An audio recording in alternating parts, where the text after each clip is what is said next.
Hello दोस्तों, आनंद लेखनी blog में रोज़ की तरह सभी महानुभावों का सादर अभिनंदन है। सबके मंगल भविष्य की कामना के साथ आज मंगलवार की पुण्यतिथि है, सावन मास है, शुक्ल पक्ष की षष्ठी तिथि है। दोस्तों, आज हनुमान जी का पुण्य दिन है। हनुमान जी कलयुग के देवता हैं। तो मंगल भवन अमंगलहारी, उमा सहित जय जपत बुरारी, दीन दयाल भी संभारी, हरम नाम मोसम दीन दीन हिताओ तुम समान रघुबी, अस विचार रघुवंशवनी हरम विसंभव, हनुमान दी परसा कर बुनि कीन प्रणाम, राम कार्य की ने बिना मोहि कहाँ बिसर। इस प्रकार के भाव हनुमान जी के मन में रामचंद्र जी के लिए रहते हैं। दोस्तों, तुलसीदास द्वारा रचित रामचरितमानस के बालकांड के अध्ययन से हमें अनेक प्रकार के देवताओं की शक्ति और उन्होंने किस प्रकार का त्याग किया, मानव जीवन के लिए किस प्रकार के प्रकरण हमारे आगे रखें और मर्यादा की रचना और मर्यादा को संजो कर रखने के लिए अनेक प्रकार की लीलाओं का वृत्तांत हमें मिलता है। सृष्टि के कर्ता ब्रह्मा विष्णु महेश और पार्वती जी जो शिव जी की हमेशा शिव जी के चरणों में अपना वास जानती थी, अपना वाद मानती थी, उनके चरणों में आराध्य थी। एक पत्नी के रूप में वह अपने नियमों का पालन करती थी, तो उनके भक्ति में लीन थी। जब शिव जी की भक्ति को पाकर आकाशवाणी हुई कि अब आप अपनी भक्ति में शिव जी की भक्ति में लीन थी, तो आपने इतना कठिन तपस्या वन में की और इस कठिन तपस्या में आपने पर्ण और अनेक प्रकार के जंगली फल और उससे खा करके उसका भी और पर्ण पत्तियों तक को, सूखी पत्तियों तक को खाया और खाने के बाद कुछ समय के बाद उनका भी खाना छोड़ दिया। यानी 14,000 ऐसा वृत्तांत है कि 14,000 वर्षों तक उन्होंने भगवान शिव की आराधना की। जैसे जैसे नई नई जन्म में वो अवतरित होते रहीं, उन्होंने शिव जी का ध्यान नहीं छोड़ा। अपरम पार भक्ति थी। भक्ति की लीला का वर्णन है दोस्तों। तब जब पार्वती मैना और हिमवान के वहाँ पैदा हुई, तो उन्होंने अनेक प्रकार की उनके शिव जी के लक्षण बताए। वह अनेक प्रकार से उनकी भक्ति में लीन हो गई, उनकी भक्ति के लिए बताया और उनकी भक्ति सफल हो गई। शिव जी उनसे पुनः खुश हो गए और तब उन्होंने, जब से सती ने जाकर अपना शरीर त्यागा था, पार्वती रूप में वह अवतरित हुई, तो शिव जी के मन में भी वैराग्य के भाव आ गए थे। इसी बात को जो है याज्ञवल्क्य जी और भरद्वाज जी आपस में बोलते हैं कि पार्वती की भक्ति का तो आपको आनंद ले लिया आपने, अब आप शिव जी की भक्ति, शिव जी ने किस प्रकार से भगवान राम जी की मर्यादा पुरुषोत्तम भगवान राम जी की भक्ति में लीन थे, तो इस प्रकार के भाव उन्होंने व्यक्त किए। इस प्रकार के भावों को समाज में रखा। तुलसीदास जी ने इस प्रकार के भावों को शिव और पार्वती का वृत्तांत बालकांड में बहुत ही मार्मिक ढंग से किया है दोस्तों। कतहु मुनि उपदेशों ज्ञाना, कतहु राम गुण करे बखाना, जदैवी अकाम तदैवी भगवाना, भगत विराधु दुखी दुख। यानी वे कहीं मुनियों को ज्ञान का उपदेश करते हैं और कहीं श्री राम जी के गुणों का वर्णन करते हैं। श्री राम जी की भक्ति में वह विरक्त थे, अनुरक्त थे, तल्लीन थे और यद्यपि सुजान शिव जी निष्काम थे, यानी किसी प्रकार की माया मोह ममता उनको नहीं थी। वे भगवान की भक्ति में सती के वियोग में दुखी भी थे और अपने भगवान की भक्ति में लीन होना चाहते थे। यही विधि गयऊँ काल बहुवी थी, नित ने हो राम पर प्रीति, नेम प्रेम शंकर कर देखा, अविचल हृदय भगत गए देखा। यानी इस प्रकार बहुत समय बीत गया और श्री राम जी के चरणों में नित नई नई प्रीति का उनके अंदर आदर भाव पैदा होने लगी, भक्ति का संचार होने लगा। शिव जी के कठिन नियम, अनन्य प्रेम और उनके हृदय में भक्ति की अटल जो जो अटल धारणा थी, जब श्री राम जी ने उसको देखा, उसको सुना और शिव जी का वृत्तांत पूरा सुना। प्रकटे राम कृतज्ञ कृपाला, रूपशील निधि विशाला, बहु प्रकार शंकर तुम मीनू अशोक को ने रहा। दोस्तों, अगर हमारी भक्ति में भगवान हमारी भक्ति और शक्ति को अंतर मन से जान जाते हैं तो निश्चित ही भगवान सिद्धि की प्राप्ति इंसान को करा देता है, चाहे वो व्यक्ति हो, देव हो, कोई भी हो। ये निश्चित है। भक्ति के लिए हमको बहुत आराध्य होना पड़ता है, शक्ति लाता है, साधना करनी पड़ती है। उसी साधना के बाद बल पर हम भगवान को प्राप्त कर सकते हैं। इस संसार में हर एक मानव की अनेक प्रकार से परीक्षाएं होती हैं। उस परीक्षाओं में अगर हम कठिनाइयों से भी गुजर सकते हैं, ऐसा हमारी मर्यादा में इस प्रकार के वृत्तांत हैं। भगवानों ने भी अनेक प्रकार की कठिन तपस्या की, अनेक प्रकार से मानव जाति को कठिनता का वर्णन किया और कठिनता में कैसे जीवन को यापन किया जाता है और भक्ति मार्ग से हम अपने जीवन को कैसे सकारात्मक बना सकते हैं, इस चीज़ का वृत्तांत है। तब भगवान श्री रामचंद्र ने कहा, वह प्रकटे राम कृतज्ञ कृपाला, यानी तब कृतज्ञ उपकार का मानने वाले कृपालु भगवान श्री राम जी रूप और शील के भंडार, जो रूप के भंडार हैं, शील स्वभाव के भंडार हैं, अपरंपार खान हैं, महान तेज पुंज जिनके शरीर में है, जिनका विशाल शरीर है। और रामचंद्र जी एकदम से शिव जी की भक्ति को देख करके प्रकट हो गई, सामने साक्षात रूप में प्रकट हुई। उन्होंने बहुत तरह से शिव जी की सराहना की, बहुत तरह से शिव जी की परीक्षा दी। उस परीक्षा में शिव जी सफल हो गई और शिव जी की उन्होंने उसी भक्ति के कारण उनकी सराहना की और कहा कि आपसे मिल ऐसा कठिन व्रत कौन निभा सकता है। आपने जिस प्रकार का कठिन व्रत, जिस प्रकार की तपस्या, जिस प्रकार के माया मोह से विरक्ति का उदाहरण संसार के आगे एक उपदेश के रूप में संसार के लिए एक प्रेरणा का स्रोत रखा है, इस प्रकार की भक्ति भाव कोई नहीं कर सकता है। इस प्रकार से रामचंद्र जी साक्षात रूप में प्रकट हुई। बहुविधि राम शिवई समझावा, पार्वती कर जन्म सुनावा, अति सुनीत गिरजा गए करनी, बिस्तर सहित कृपा निबंधी। यानी तब श्री राम जी ने बहुत प्रकार से शिव जी को समझाया बुझाया और पार्वती जी का जन्म सुनाया और इस प्रकार से पार्वती जी का जन्म हुआ है। इस प्रकार से कृपा निधान श्री राम जी ने विस्तार पूर्वक पार्वती की अत्यंत पवित्र करनी, जो भी उन्होंने अपने कार्य में अपने भक्ति में किया उसका पूरा वृत्तांत रामचंद्र जी को भी मालूम था। रामचंद्र जी उनको वर्णन किया। अब बिनती मम सुनऊ शिव, जो मम पर निज नेव, जाय विवाह शैल रही यह मोहि मांगे।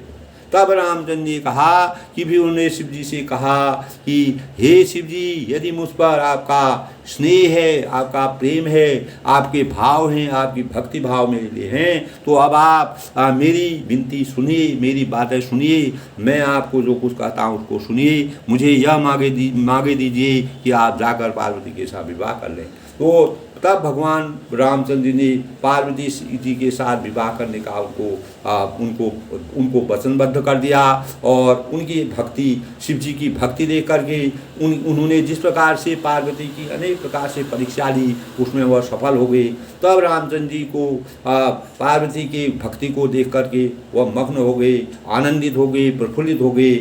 इसी बात को सुन करके उन्होंने शिव जी से कहा, हे शिव जी, यदि मुझ पर आपका पक्का स्नेह है, पर मेरे को आराध्य देव मानते हैं, तो अब आप मेरी विनती, मेरी बात सुनिए, मेरा अनुरोध सुनिए। मुझे यह मांग दीजिए कि आप पार्वती के साथ विवाह हर हालत में कर दीजिए। जबकि शिव जी ने, जब वह सती से पहले शिव जी जो है, जब रामचंद्र की परीक्षा ले रही थी पार्वती सती के रूप में, तब शिव जी को क्रोध आया, मन ही मन क्रोध आया। उन्होंने पार्वती को कुछ नहीं कहा, लेकिन उन्होंने ये वचन कहा कि मैं जो है अब पार्वती से पार्वती को मन से चाहूँगा, मैं अपनी समाधि ले लूँगा। और पार्वती ने इस प्रकार से रामचंद्र की परीक्षा ली और मेरे लिए झूठ बोला। फिर भी पार्वती अपने भक्ति में लीन थी। वह उनके भाव इस प्रकार नहीं थे। वह भगवान की अपरंपार महिमा को जानना चाहती थी, इसीलिए उन्होंने इस प्रकार के किया। लेकिन भगवान राम जी जब दोनों की भक्ति से प्रसन्न हो गए, वह सृष्टि के रचना करता थे, उनसे प्रसन्न हो गए। और मर्यादा पुरुषोत्तम भगवान राम जी जो अंतर्यामी हैं, जो मन की बात जान लेते हैं, अंदर की बात होते थे, अनेक प्रकार से उनकी परीक्षा में सफल हुए। तब उन्होंने पार्वती से विवाह करने के लिए शिव जी से कहा शिव ज्यादा भी उचित नाही नाद वचन गुनि नाही, सिरधरि आय सो करी तुम्हारा परम धर्म यह नाथ हमारा। यानी शिव जी ने कहा कि यद्यपि ऐसा उचित नहीं है, यही उचित नहीं है, परंतु स्वामी बात भी मेरी आप स्वामी हैं मेरे, मैं आपका, आप मेरे सखा हैं, स्वामी हैं, मैं आपके साक्षात रूप में आपका सेवक हूँ। तो आपकी बात को मैं मिटा भी नहीं सकता हूँ, आपकी बात को मैं मना भी नहीं कर सकता हूँ। और हे नाथ, मेरा यही परम धर्म है कि मैं आपको आपने मेरे को जो आज्ञा दी है, जो आदेश दिया है, उसका मैं आज्ञा सिर पर रखता हूँ और उसका पालन करने का आपको वचन देता हूँ। मैं अवश्य पार्वती से विवाह होऊंगा। इस प्रकार के वचनों को रामचंद्र के मन को उन्होंने शांत किया। और रामचंद्र की लालसा थी, उनकी अभिलाषा थी कि शिवजी जो पार्वती से नाराज हुए थे, क्रोध हुए थे, वह केवल रामचंद्र की परीक्षा लेने के कारण और वह क्रोध हुए थे। और वही परीक्षा उन्होंने जब ली थी तो शिव जी को उन्होंने वास्तविक रूप में नहीं बताया। तो उसी का बदला लेने के लिए शिव जी के मन में विरक्ति की भाव पैदा हुई। और इस प्रकार से रामचंद्र जी ने उनकी परीक्षा, शिव पार्वती दोनों की परीक्षा ली। दोनों परीक्षा में सफल हो गई। उसी सफलता के कारण उन्होंने कहा मात पिता गुरु प्रभु पैबानी विनय विचार करी सुरानी, तुम सब भांति परम हितकारी अज्ञा सिर पर नाथ।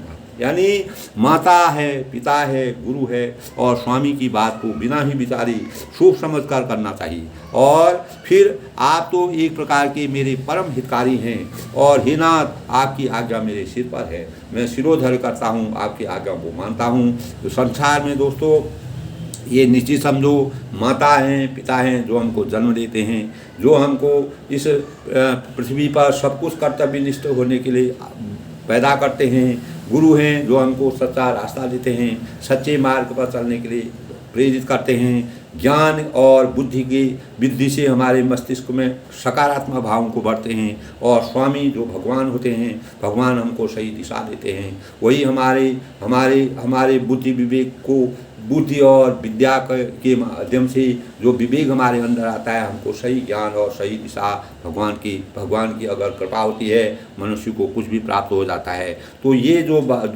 लोग होते हैं, जो ये चार निधि हैं, हमारे लिए ये निधि के समान है। और बिना विचारे कोई भी चीज़, बिना इन चारों को के बारे में बिना विचारे हमको कोई भी कार्य कर लेना चाहिए। यानी हमको किसी प्रकार का संशय होना चाहिए। फिर आप तो एक प्रकार के परम हितकारी हैं, परम स्नेही हैं, आप सबके बारे में जानते हैं। इस प्रकार के भाव रामचंद्र जी ने, तुलसीदास जी ने इस प्रकार का वृत्तांत किया है। रामचंद्र ने शिव जी से कही तो प्रभु तो सरे तो सेऊ सुनि शंकर बचना, भक्ति विवेक धर्म दुर्ना, यह प्रभु कर हर तुम्हार पन रहूँ, अब उर राखूँ जो हम करें। यानी शिव जी की भक्ति, ज्ञान और धर्म।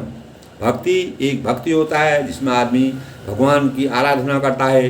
ज्ञान होता है, ज्ञान सरस्वती का वरदान होता है और सरस्वती के वरदान से हम भक्ति के मार्ग को ज्ञान के रास्ते से ढूंढते हैं। और धर्म के अनुसार हमको अपने धर्म, नीति, परंपरा, संस्कार के अनुसार हमको सनातन धर्म के का अनुपालन करके हमको आगे चलना चाहिए। सर्व भाव संपन्न या वसुधैव कुटुंबकम की भाव हमारे अंदर होना चाहिए और वचन रचना और इस प्रकार के शिव जी के भक्ति ज्ञान और धर्म से युक्त वचनों को सुनकर प्रभु रामचंद्र जी संतुष्ट हो गई, अपार उनको संतोष हुआ, अपार खुशी हो गई उनको। और प्रभु ने कहा, हे शिव जी, हे भोलेनाथ, आपकी प्रतिज्ञा पूरी हो गई है। आपने जो प्रतिज्ञा की थी, मैं पार्वती को त्याग दूंगा और अपना ऐसे ऐसे सामान लूँगा और इस प्रकार की रचना करूँगा। तो आपकी प्रतिज्ञा, आप उस प्रतिज्ञा में सफल हो गए हैं। अब हमने जो कहा उसको अपने हृदय में रख करके उसी के अनुसार अपने कार्य को करना, और तभी आपका जीवन मानव जीवन के लिए एक प्रेरणा का स्रोत होगा। इस प्रकार के भाव भगवान रामचंद्र जी ने मर्यादा के अनुसार तुलसीदास ने इस प्रकार का वृतांत मानव जीवन के हमारे समक्ष रखा है। दोस्तों, अंतर्ध्यान भई असभाषी, देखिए कितना सुंदर वर्णन है। अंतर्ध्यान भई असभाषी, शंकर सोई मोर कर राखी, तबई सप्तऋषि शिव बही आई, बोली प्रभु अति वचन सुनाई। यानी इस प्रकार कहकर श्री राम जी अंतर्ध्यान हो गए। भगवान केवल कुछ समय के लिए मानव की प्रेरणा के लिए अवतरित होते हैं। उनको समझना पड़ता है वह किस रूप में हमारे सामने हैं। यही शिव जी को संदेश देने के लिए वह साक्षात रूप में प्रकट हुई। हर मानव को सिद्धि प्राप्ति, जब इंसान को सिद्धि प्राप्ति होती है तो वह हर प्रकार कोई भी कार्य करता है उसमें वह हमेशा सफल हो जाता है। सिद्धि प्राप्ति तब होती है दोस्तों जब हम मन वचन और कर्म से हमारे अच्छे हों, भगवान हमसे हर रास्ते से संतुष्ट हो जाते हैं और भगवान हमारे निर्मलता, हमारी अनेक प्रकार की परीक्षा करते हैं। उस परीक्षा में हम सफल हो जाते हैं, तब हमें सिद्धि प्राप्ति होती है। तब वह सिद्धि जब हमको प्राप्त होती है, हम कोई भी कार्य करते हैं उसमें निपुण हो जाते हैं। हम मानव समाज के कल्याण के कार्य के लिए भगवान सिद्धि की प्राप्ति करते हैं। इसी प्रकार भगवान राम जी ने शिव जी को सिद्धि प्राप्ति की थी उसी मार्ग में चलने के लिए, और इसीलिए उन्होंने पूरा वैराग्य धारण किया। उस वैराग्य में भी वे सफल हो गई और तब रामचंद्र ने उनको आगे का रास्ता दिखाया और अंतर्ध्यान हो गई। इतना कह करके शिव जी ने उनकी यह इस प्रकार की विशाल रूप को, इस प्रकार के आकार को, इस प्रकार के शरीर को, इस प्रकार के विशाल महिमा मंडन को देख करके अपने हृदय में रख ली। उनके भावों को अपने हृदय में रखा कि भगवान का किस प्रकार होता है। शिव जी खुद ही सृष्टि की रचना करता थे, सृष्टि के कर्ता हर्ता भर्ता सब वही ब्रह्मा विष्णु महेश थे। तो उसी समय सप्तर्षि शिव जी के पास आए। सप्तर्षि जो 7 ऋषि थे उनके पास आए। सप्तर्षि मुनि थे, उनके पास आए और उनका सप्तर्षि उनको क्यों कहा गया है इसका वृत्तांत लंबा है दोस्तों। तो सप्तर्षि उनके पास आए जब भगवान रामचंद्र जी उनको साक्षात रूप में दर्शन देने के बाद जब पार्वती अपनी भक्ति में निपुण हो गई, भक्ति में तल्लीन हो गई, तब रामचंद्र जी को शिव जी के जो भाव थे, शिव जी के अंदर में जो वैराग्य के भाव आ गए थे उसको दूर करने के लिए और पार्वती से शादी करने के लिए, विवाह करने के लिए उन्होंने इस प्रकार का साक्षात रूप में दर्शन दिए। मजबूरन शिव जी को अपने भावों को बदलना पड़ा और सप्तर्षि भी अब इसी समय जब भगवान रामचंद्र जी अंतर्ध्यान हो गई, इतना कह करके अंतर्ध्यान हो गई, तब वहाँ पर सप्तर्षि आई। प्रभु महादेव ने उनके अत्यंत सुहावने वचन कहे। तब सप्तर्षि ऋषि से उन्होंने अपने वचन कहे। वह वचन क्या कहे दोस्तों? पार्वती पही जाई तुम प्रेम परीक्षा देव, गिरी प्री पठेहूँ भवन दूर करेहूँ संदेश। यानी आप लोग पार्वती के पास जाकर उनके प्रेम की परीक्षा लीजिए। अगर उनके अंदर प्रेम है, प्रेम भाव की सच्ची निष्ठा है, तो आप उनकी परीक्षा लीजिए और हिमांचल को कहकर उन्हें पार्वती के लिवा लाने के लिए भेजिए। हिमांचल को जो हिम और मैना और हिमवान हैं, वो हिमांचल को उनको लाने के लिए कहिए और पार्वती को घर भिजवाइए और उनके संदेह को दूर कीजिए। उनके मन में जो क्लेश है, संदेह है, किसी प्रकार का भ्रम है, वह अपनी भक्ति में निपुण हो गई हैं। वह हमारी भक्ति में इस प्रकार का आशीर्वाद मुझे भगवान राम से प्राप्त हुआ है। तब उन्होंने सप्तर्षि ऋषि के द्वारा एक प्रकार का संदेश पार्वती और यानी हिमवान और मैना जी को भिजवाया और उन्हें कहा कि पार्वती को लिवाओ। तो इस प्रकार जो सो ऋषि ने गौर देखी कहाँ कैसी, मूल हृदय तिमंत तपस्या जैसी। बोले मुनि सुन शैल कुमारी, करहूँ कवन कारण तब भारी। यानी तब ऋषियों ने जो सप्त ऋषि थे उन्होंने वहाँ जाकर वहाँ गए पार्वती को कैसी देखा, मानो मूर्तिवान तपस्या ही हो गई हो। यानी जो मूर्ति है वह तपस्या के रूप में परिणित हो गई है। मुनि बोले, हे शैल कुमारी, हे शैल पुत्री, हे पार्वती, सुनो, तुम किस लिए इतना कठोर तप कर रही हो? अब तुम अपना तप करना बंद कर दो। भगवान शिव प्रसन्न हो गए हैं और रामचंद्र जी प्रसन्न हो गए। आप अपनी भक्ति में आपकी परीक्षा में आप सफल हो गई हैं। आप भक्ति में अनुरक्त थे। तो उन्होंने इस प्रकार के भाव सप्तऋषि ने जाकर के पार्वती से कहा के अवराध हूँ खात्म चाहूँ, हम सन सत्य मरम गिन कहूँ, कहा तो वचन मनु अति सकुचाई, हंसे हूँ सुनी हमारी जड़ताई। यानी तुम किसकी आराधना करती हो और क्या चाहती हो? किसकी आराधना तुम आप कर रही हो, क्या चाहती हो? और हमसे अपना सच्चा भेद क्यों नहीं कहती हो? वास्तविक रूप में तुम हमारे सामने क्यों नहीं अपनी बातों को प्रकट करते हो? तो पार्वती ने कहा, बात कहने मन बहुत शौक चाहता है। कोई भी बात कहते हैं तो उसमें मन संकुचित होता है। वास्तव में अगर कोई भी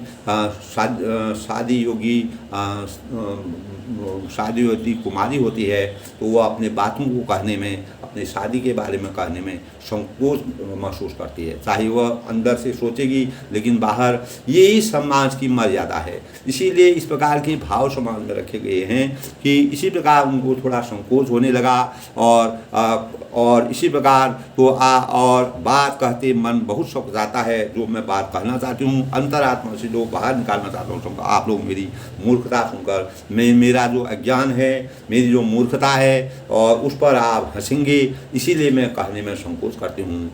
मनु हटो परा न सुनऊ सिखावा, सहत बार भाल उठावा। नारद कहा सत्य सोई जाना, बिनु पखन जिन पखन तो हम चाहे उड़ाना। यानी मन ने हट पकड़ लिया, मेरे मन ने हट पकड़ लिया है कि वह उपदेश नहीं सुनना और जल पर दीवार उठाना चाहती है और वह किसी प्रकार का उपदेश नहीं सुनता और जल पर दीवार उठाना चाहता है। मन जो है हमारा मन ने हट पर, मेरे मन ने अंदर से मेरा मन इतना मजबूत हो गया है कि वह किसी के भी उपदेशों को सुनने के लिए आतुर नहीं है और वह जल पर दीवार उठाना चाहता है। और नारद जी ने जो कह दिया वह सत्य जानकर मैं बिना ही पाँक के उड़ना चाहती हूँ। या नारद जी ने कहा कि इनको इस प्रकार का वर मिलेगा, इस प्रकार की रचना का, इस प्रकार की वेशभूषा का, इस प्रकार का शिव जी जैसा वर मिलेगा। तो वह लोग तब उन्होंने कहा कि मतलब उनकी आभा मंडल जो है वह मेरे मस्तिष्क में बैठ गई है और यह जानकर मैं बहुत ऐसे है जैसे कि मेरे को पंख लग जाएं तो मैं पंख लग करके उड़ करके उनके पास चले जाऊँ। देखो मुनि अविवेक हमारा तारियों सदा शिव ही भगवान। यानी हे मुनियो, आप मेरा अज्ञान तो देखिए, मैं सदा शिव जी को ही पति बनाना चाहता हूँ, शिव जी की आराधना में करना चाहती हूँ। इसीलिए शिव की लिंग की पूजा इसलिए की जाती है। दोस्तों ये भी एक बहुत बड़ा वृत्तांत है। शिव जी के लिंग की लोग इतनी आराधना करते हैं। इतना सावन का महीना होता है, पूरे सावन भर शिव के लिंग की पूजा से बढ़कर और कोई चीज़ नहीं है। दोस्तों हमारे वहाँ पार्थिव पूजा की जाती है। पार्थिव पूजा का बहुत बड़ा महत्व होता है। जो एक बार पार्थिव पूजा कर लेता है उसकी मनोकामना हमेशा के लिए पूर्ण होती है। आप कहीं पर भी देख लीजिए, किसी भी घर में देखिए, अगर पार्थिव पूजा, शिव जो है लिंग पूजा करने से ही प्रसन्न होते हैं और वह हमेशा के लिए, कलयुग में भी इस प्रकार के प्रकरण मिलते हैं। अगर हम पार्थिव पूजा जिस घर में होती है वह घर में अनेक प्रकार की मनोकामनाएं पूर्ण होती हैं। घर में पवित्रता आती है, शिव जी का आशीर्वाद बरसता है, शिव पार्वती का आशीर्वाद बरसता है। ये वर्षों से ऐसा जब से सृष्टि का निर्माण हुआ तो इस प्रकार की रचना है। भगवान शिव जी की पार्थिव पूजा का बहुत बड़ा महत्व है, उसको गहराई से सोचने की और समझने की शक्ति है। इसी प्रकार तो देखो मुनो अविवेक हमारा सायं सदा शिवे अवतारा, यानी हे मुनियो आप मेरा अज्ञान देखिए, मैं मूर्ख हूँ, मैं अज्ञानी हूँ। मैं सदा कोई भी आदमी, कोई भी स्त्री होती है वह ज्ञानवान होती है, बुद्धिजीवी होती है, भक्ति में लीन होती है, अपने पति के प्रति पतिव्रता होती है, तो वह हमेशा अपने को अज्ञानी ही बताती है, यानी सदा शिव जी को ही वह वर्ण करना चाहती है, उसके अलावा वह किसी भी जन्म में जन्म लेना चाहती है। तो उनके प्रति उनका अगाध प्रेम और अंदर से जो प्रेम सिद्ध हुआ, शिव जी चाहे कैसे भी हूँ, वह हमको किसी प्रकार से भी मेरी परीक्षा लें, लेकिन मैं हर जन्म जन्मांतर तक, हजारों सालों तक मैं उनके चरणों में ही पढ़ूँ और शिव जी का ही आशीर्वाद मेरे ऊपर पड़े रहे। ये पार्वती जी के मन में, जिसके मन में हमारा लक्ष्य होता है, हमारे उद्देश्य होते हैं और हमारे सिद्धांत होते हैं। अगर हम अपने लक्ष्यों में, अपने सिद्धांतों में, अपने वचनों में और अगर उनमें अगर हम खरे उतरते हैं, निश्चित ही हमारा जीवन सफल होता है और हम भगवान की भक्ति में लीन हो जाते हैं, तो निश्चित ही भगवान हमको आराध्य के रूप में, साक्षात रूप में दिखाई देते हैं। इसीलिए दोस्तों, संसार में अनेक लोग सिद्ध पुरुष हैं। सिद्धि पुरुष उनको कहते हैं जिन पर भगवान की असीम अनुकंपा हो जाती है, जिनको भगवान के दर्शन हो जाते हैं और भगवान क्षण मात्र के उनको दर्शन करके उनको सदा के लिए उनको वचन दे जाते हैं और वही उनके जीवन में सार्थक होता है। वह जिस कार्य को करते हैं, भगवान लोक कल्याणकारी कार्य करने के लिए अनेक लोगों को सिद्धि प्राप्त करवाते हैं, जिसे वह इस संसार में भ्रमण करके, इस संसार में अनेक लोगों की परीक्षा लेके, अनेक लोगों को जागरूक करके इस पृथ्वी मंडल में आकर के अनेक प्रकार के अच्छे काम करते हैं और जो शुर होते हैं उनका हित करते हैं, जो सज्जन होते हैं, जो कल्याणकारी लोग होते हैं, जो परोपकारी लोग होते हैं, उनका उदय होता है और जो अत्याचारी लोग होते हैं उनका अस्त होता है। इस प्रकार के भाव भगवानों की मर्यादा में है और ये मर्यादा जो है दोस्तों 100% बिल्कुल सही है। ये हमारे जीवन में हम देखते हैं, जिस प्रकार के प्रकरण हमने सुने हैं उन प्रकरणों में इस प्रकार के अनेक वृत्तांत आते हैं। तो तब पार्वती जी कहती हैं, सुना तो वचन बिहसी बिनसी ऋषियो गिरि संभव तब दे नारद कर उपदेश सुनी कहूँ बसऊँ किसुए। यानी पार्वती की बात सुन करके जो वह सप्त ऋषि उनके पास आए थे, रामचंद्र जी ने की मर्यादा के अनुसार ही वह सप्त ऋषि एकदम से वहाँ पर प्रवेश हो गई। तो पार्वती की बात सुनते ही ऋषि लोग हंस पड़े, वह हंसने लगे और बोले, तुम्हारा शरीर पर्वत ही तो पर्वत से ही आपका शरीर उत्पन्न हुआ है और भला कहो तो नारद का उपदेश सुनकर आज तक किसका घर बसा है, यानी किसका घर बसा है। नारद के उपदेश जो हैं वह किस प्रकार ये सप्त ऋषि जो है हंस करके बोलते हैं और अनेक। अब नारद जी के उपदेश किस प्रकार के थे, सप्त ऋषि का क्या आगे वह होता है। तब उन्होंने कहा कि उन्होंने जाकर दक्ष सुतन उपदेश हो जाई, जिन फिर भवन देखा आई, चित्र की तू कर घरु उन गाला, कनक कशिपु कर पुण्य असदा हाला। यानी उन्होंने जाकर दक्ष के पुत्रों को उपदेश दिया। जो दक्ष के पुत्र थे, दक्ष ने जिन्होंने सती जहाँ अपने पिता के वहाँ दक्ष सती के पिता थे, पार्वती के पिता थे और वहीं उन्होंने अपने योगाग्नि में अपना जल करके पार्वती के रूप में पुनर्जन्म लिया और उनके वहाँ शिव जी का अपमान हुआ और खुद सती जो पार्वती हुई थी उनका अपमान हुआ और शिव जी थे से दक्ष जो थे खुश नहीं थे, प्रसन्न नहीं थे, क्योंकि उनको घमंड था। वह शिव जी के रूप रंग को देख करके शिव जी की वास्तविकता को वो नहीं जान सके और वह भक्ति मार्ग में सत्य नहीं थे। कैसा भी आप यज्ञ करें, किसी प्रकार का कुछ करें, जब तक हम अंतर मन और बाहर मन से भगवान को वास्तविक रूप में नहीं समझ सकते हैं, तब तक हम किसी भी यज्ञ को करें वह हमारा सफलता का सूचक नहीं होता है। उससे हमें सही मार्ग नहीं मिलता है। यही वृत्तांत दक्ष का जो यज्ञ हुआ, इसीलिए उनके यज्ञ में अनेक प्रकार के विघ्न बाधा आई। उन्होंने वास्तविक रूप को छोड़ करके, अपने रास्ते को छोड़ करके वह विचलित हो गए और उन्होंने अपने घमंड के बल से अपना सर्वनाश कर किया। इसी प्रकार दोस्तों दक्ष यानी उन्होंने जाकर दक्ष के पुत्रों को उपदेश दिया था और जिसमें उन्होंने फिर लौटकर घर मुख से देखा था। तब चित्रकेतु के घर को नारद ने भी चौपट किया। फिर यही हाल हिरण्यकश्यप का हुआ। हिरण्यकश्यप का भी यही हाल हुआ। हिरण्यकश्यप जो थे वह उनका पुत्र जो था प्रहलाद उनके पुत्र थे। तो प्रहलाद को उन्होंने अनेक प्रकार से भगवान की आराधना न करने के लिए उनको अनेक प्रकार से दंडित किया प्रहलाद को, जबकि उन्हीं के पुत्र थे। लेकिन पिता पुत्र में इतना अंतर होता है, एक राक्षस प्रवृत्ति में पैदा हुआ, एक भगवान की प्रवृत्ति में पैदा हुआ। तो इस प्रकार हिरण्य और प्रहलाद के बीच की बहुत लंबी कहानी है दोस्तों। तो इस प्रकार फिलहाल हिरण्यकश्यप का भी अंत इसी प्रकार हुआ जिस प्रकार इनका हुआ। नारद सिखजे सुने नारी वशी हो भवन भिखारी का मन कपटी तन सज्जन जीना आप सभी सभी जब जीना। तब उन्होंने कहा कि जो स्त्री पुरुष नारद की सीख सुनते हैं, अब सप्तर्षि ने इस प्रकार के भाव नारद जी के बारे में कहे हैं कि जो स्त्री पुरुष नारद की सीख सुनते हैं वह घर बार छोड़कर अवश्य भिखारी हो जाते हैं। इस प्रकार की बातें नारद जी के बारे में बता। नारद जी जो है संदेशक थे, एक दूसरी जगह जाते थे, वह एक दूसरे की मन की बात जान जाते थे। और आगे नारद जी का वृत्तांत क्या, उनका मन तो कपटी है इस प्रकार के सप्तर्षि ने कहा, और शरीर पर शत्रुओं के चिन्ह हैं और बाहर से वह दिखाई देते हैं कि मतलब बहुत सुंदर विशाल अच्छा शरीर उनका है, वह बहुत अच्छे दिखते हैं। इस प्रकार से बाहरी आवरण से वह अच्छे हैं। उनका कहने का मतलब है नारद जी जो थे वह बाहरी आवरण से, जैसे आजकल के दिखावा करके लोग इतना बड़ा चंदन लगा करके, टीका लगा करके और बड़े बड़े अच्छे अच्छे कपड़े पहन करके, सुंदर बन करके 10 बार मालाएँ रख करके लोगों के लिए प्रपंच बनते हैं, ठग करते हैं, हम इतने ज्ञानी हैं और लोगों को भ्रमित करके धन कमाने की चेष्टा रखती है। इसी प्रकार के भावों से हम हमारे मन को बदलने के लिए और हमारे मन में ज्ञान का प्रसार करने के लिए और इस प्रकार के भ्रमित लोग इस संसार में पैदा होंगे। कलयुग में इस प्रकार के लोगों की बहुत आयत प्रवृत्ति इस प्रकार की होगी।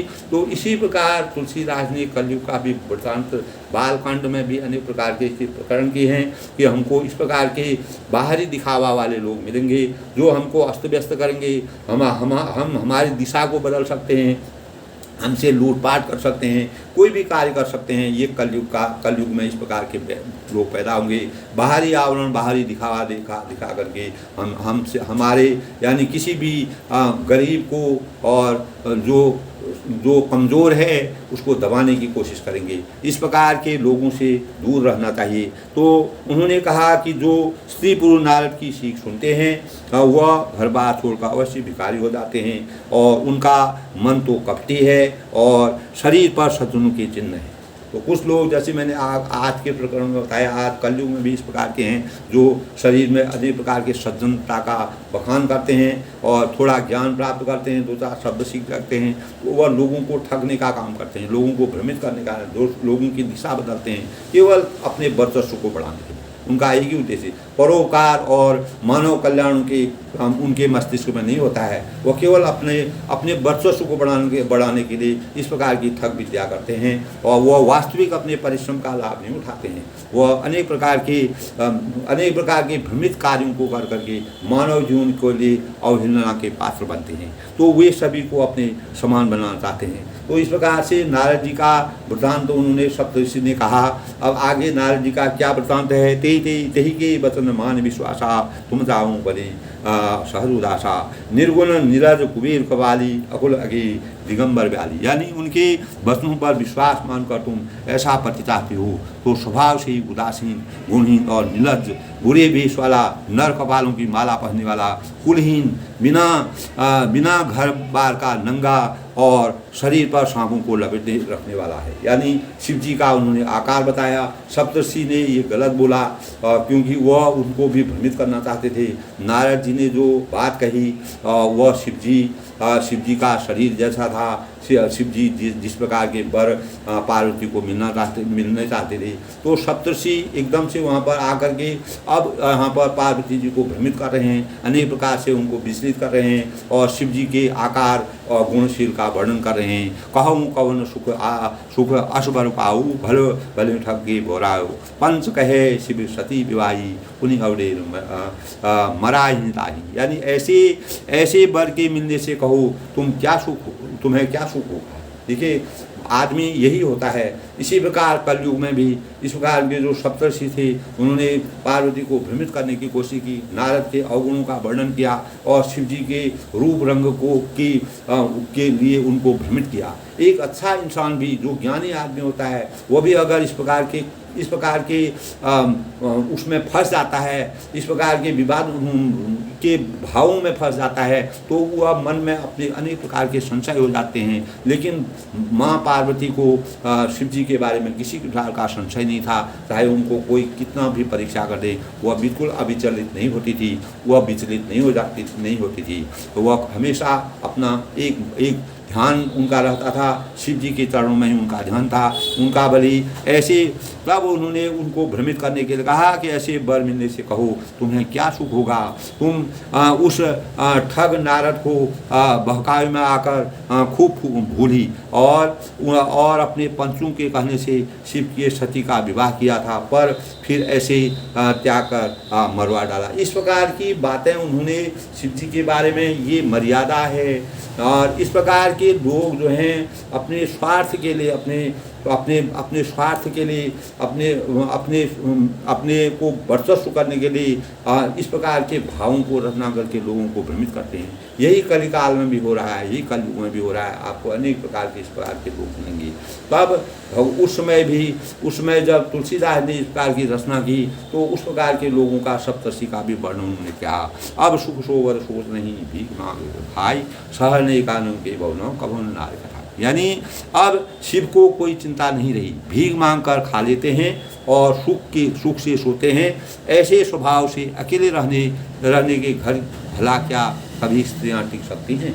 यानी शिव जी के स्वभाव के बारे में, जो पार्वती शिव जी के अनंत रूप को जानती हैं, जो उनकी दिव्य रूप को जानती हैं, तब उनके प्रभाव के बारे में वह सप्तर्षि उनको कहते हैं शिव को कोई चिंता ही नहीं है, वह मांग कर खा लेते हैं और सुख से सोते हैं। ऐसे स्वभाव से कोई अकेले रहने वाले घर भी भला क्या किसी स्त्री को कोई भी स्त्री उनके वहाँ टिक सकती है।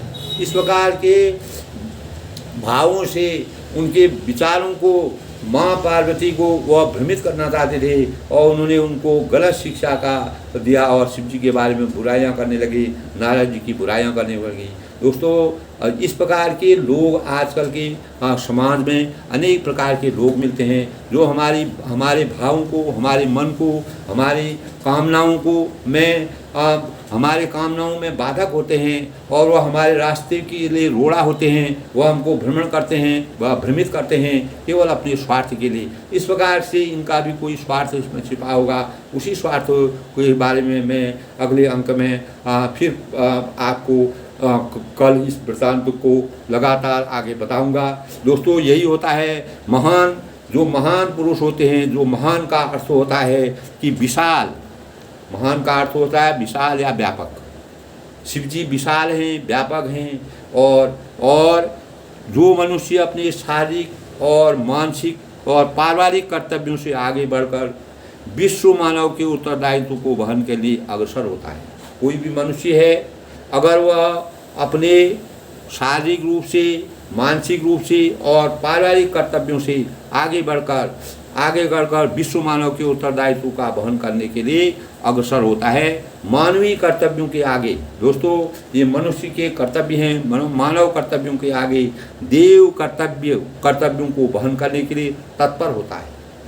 जो देव रूप में भगवान शिव जी देव रूप में तत्पर होकर के मानव का सृजन किया, मानव का कल्याण किया, वह महात्मा है। इस प्रकार के चरित्र के जो लोग होते हैं, जो लोगों की मनोकामना को पूर्ण करने के लिए, लोगों का परोपकार करने के लिए, समाज को आगे बढ़ाने के लिए विशाल लोग ऐसे कहलाते हैं, विशाल मस्तिष्क के लोग हैं, जो शरीर से, मन से और पारिवारिक रूप से अपने कर्तव्य का निर्वहन करते हैं और मानवीय कर्तव्यों के आगे देव कर्तव्यों के वहन के लिए हमेशा तत्पर रहते हैं, अपने को तैयार रखते हैं, वही महात्मा कहलाते हैं। महात्मा अपने लिए नहीं सोचता है।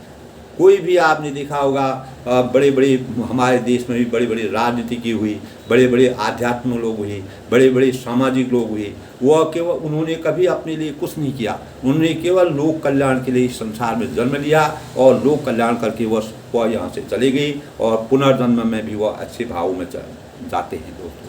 तो महात्मा अपने लिए नहीं सोचता है, विराट के लिए सोचता है, पूरे संसार के लिए सोचता है। वसुधैव कुटुंबकम की भावना उनके अंदर होती है और अपने लिए नहीं करता है, वह कोई भी कार्य अपने लिए नहीं करता है। विराट इस संसार महानटीशाला के लिए करता है, अपने लिए जीवित नहीं रहता है, अपने लिए कभी वह जीवित नहीं रहता है। उसकी मृत्यु कभी भी हो जाए उसको कोई वह नहीं होता है, अपने लिए वह कभी जीवित नहीं रहता है। इस संसार की भलाई के लिए, इस संसार के परोपकार के लिए, इसका संसार की मंगल कामना के लिए वह जन्म लेता है। विराट और इस संसार को अच्छा देखने के लिए वो अपना विराट स्वरूप रख करके इस संसार में कुछ न कुछ कमा करके लोगों के लिए प्रेरणा का स्रोत बनता है। इसी प्रकार दोस्तों भगवान शिव थे, मर्यादा पुरुषोत्तम भगवान रामचंद्र जी ने अनेक प्रकार की कठिनाइयों का वृत्तांत तो उनके जीवन में मिलता है और तुलसीदास ने उनका मार्मिक ढंग से वर्णन किया है। पार्वती और शिव के चरित्र को पति और पत्नी के बीच में किस प्रकार के भाव होते हैं, किस प्रकार के एक दूसरों का कर्तव्य होता है, ये प्रेरणा हमारे सामने इस प्रकार के भावों को शाब्दिक रूप में हमारे सामने रखा है। तो हमको इस संसार में किसी भी परिवार को खराब करने के लिए, परिवार को दूषित करने के लिए, परिवार में बुराइयों को पैदा करने के लिए अनेक प्रकार की विघ्न बाधाएं आकर के अनेक प्रकार के लोग भ्रमित करने की कोशिश करते हैं अपने स्वार्थ के लिए, अपने निजी स्वार्थ के लिए।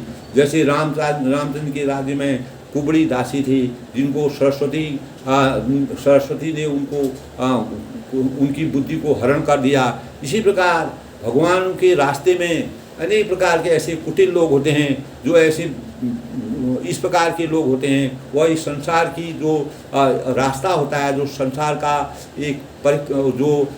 संसार की रचना होती है उसमें विघ्न बाधा डालते हैं। लेकिन महान लोग दोस्तों, महान का अर्थ होता है विराट। विराट लोग वही होते हैं जो अपने लिए नहीं जीते हैं, संसार के लिए जीते हैं, लोगों के कल्याण के लिए देते हैं। वह शारीरिक रूप से, मानसिक रूप से, पारिवारिक रूप से अपने कर्तव्यों का हमेशा निर्वहन करते हैं और इस संसार में अपने कर्तव्यों का निर्वहन करके वह देव कर्तव्यों का वहन करते हुए और महात्मा कहलाते हैं। यही महात्मा अपने लिए कभी वही महात्मा जो महान आत्मा होती है। हमारे देश में भी कितने ऐसे लोग हुए हैं और पूरे विश्व में इस प्रकार के अनेक प्रकार के लोग हैं। पूरा उदाहरण करना, एक का नाम करना उचित नहीं होता है। हजारों लोग, लाखों लोग ऐसे हैं जिन्होंने अपने शरीर के इस समय भी, वर्तमान में भी आप देख रहे हैं, जिनका न घर है, न बार है, न पत्नी है, न कुछ है, लेकिन वो भी आज हमारे प्रधानमंत्री को देखिए आप, कुछ भी नहीं, अपना अकेले हैं, लेकिन पूरे विश्व में भ्रमण करते हैं, पूरे संसार को प्रेरणा दे रहे हैं, अपने देश को प्रेरणा दे रहे हैं, देश में अच्छे भावों को पैदा कर रहे हैं। इसीलिए आज एक व्यक्ति ने ये लिखा था, एक जगह लिखा था कि अगर हमारे वहाँ पेट्रोल 1000 रुपया लीटर भी हो जाएगा तब भी मैं मोदी जी के ही पक्ष में बात करूँ। तो ऐसा क्यों लिखा? कहीं न कहीं से मान लो मेरे को परेशानी हो रही है, लेकिन कहीं ना कहीं से दूसरे को उनसे फ़ायदा हो रहा है। उनके वह वसुधैव कुटुंबकम की भावना रखते हैं। देश में जैसे कल्याण हो, देश में जैसे उन्नति हो, देश जैसे आगे बढ़े और चहुँ दिशा हमारा विकास हो। इसी प्रकार भगवानों ने भी अपने स्वरूप को देखा करके इस मानव कल्याण के लिए अनेक प्रकार के कल्याणकारी कार्य किए हैं। इसीलिए वही लोग विराट होते हैं। वह अपने लिए कभी नहीं जीते हैं। वह अपने लिए 2 रोटी उनका खाना है, उसके अलावा उनको कुछ नहीं चाहिए और विराट के लिए वह जीते हैं। अपने लिए कभी वह जीवित नहीं रहते हैं, इस संसार महानाट्यशाला के लिए जीव करके वह इस संसार में अपना नाम कमाते हैं अपने, और लोक परोपकारी कार्य करके, और उनका नया जन्म भी अच्छी जगह होता है, अपने जन्म जन्मांतर वह सुख का अनुभव करते हैं। यही मानव जीवन की सबसे बड़ी कसौटी है।